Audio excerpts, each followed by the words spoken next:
Flyover BD থেকে আমরা কিছু প্যাসেঞ্জার ভ্রমণে আসছিলাম। আমি সিঙ্গাপুর এবং পাতায়া থাইল্যান্ড হয়ে দেশে ফিরতেছি। কিছু এক্সপিরিয়েন্স শেয়ার করি। আমরা যখন দেশের বাইরে ভ্রমণ করি আমরা কি নিয়ে আসি? দেশের কৃষ্টি, কালচার, ব্যবহার, মানুষের আচার ব্যবহার, আমাদের দেশের সুনাম, ভদ্রতা এগুলি নিয়ে আসি আর কি। তো কোম্পানিগুলোকে যারা আপনারা ট্রাভেল এজেন্সির ব্যবসা করেন, প্যাসেঞ্জারদের কিছু গাইডলাইন আপনাদের আর্ডিনারির মধ্যে দিয়ে দেওয়া উচিত যে হোটেলে আপনারা কী কী কাজ করবেন, কী কী কাজ আপনারা করবেন না। যেমন দেখুন আমাদের দুইজন যাত্রী আজকে এই যে ঘটনাটা ঘটেছে সত্যি খুব খারাপ।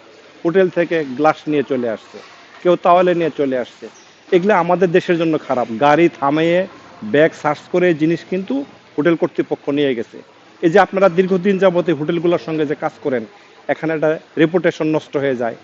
এই যাত্রীদের সঙ্গে অন্য যারা যাত্রী থাকে তারা কিন্তু আসলে মানে নিজ থেকে একটা আঘাত বোধ করে যে কি কাজটা করলো, এই সামান্য একটা জিনিস নিয়ে কি মানে সে কাজটা করলো আর কি। এই যে আমাদের পাসপোর্টগুলোর যে যারা আবার বাংলাদেশি পাসপোর্ট ক্যারি করি আমাদের সম্মান নষ্ট হয়। আপনারা যারা বিজনেস করবেন তারাও একটু দায়িত্ব নিয়ে আর্ডিনারির মধ্যে লিখে নেবেন যে একা যাবেন না কোথাও, কেউ অফার করলে কিছু খাবেন না, কিছু নিবেন না, হোটেল থেকে কিছু নিয়ে নেবেন না। এই জিনিসগুলো কিন্তু থাকা উচিত। ধন্যবাদ, আপনাদের সার্ভিস ভালো লেগেছে। তবে এই বিষয়গুলো যদি আপনারা আপনাদের ইয়েতে আনেন এটা খুব ভালো হয়। ধন্যবাদ জানাচ্ছি।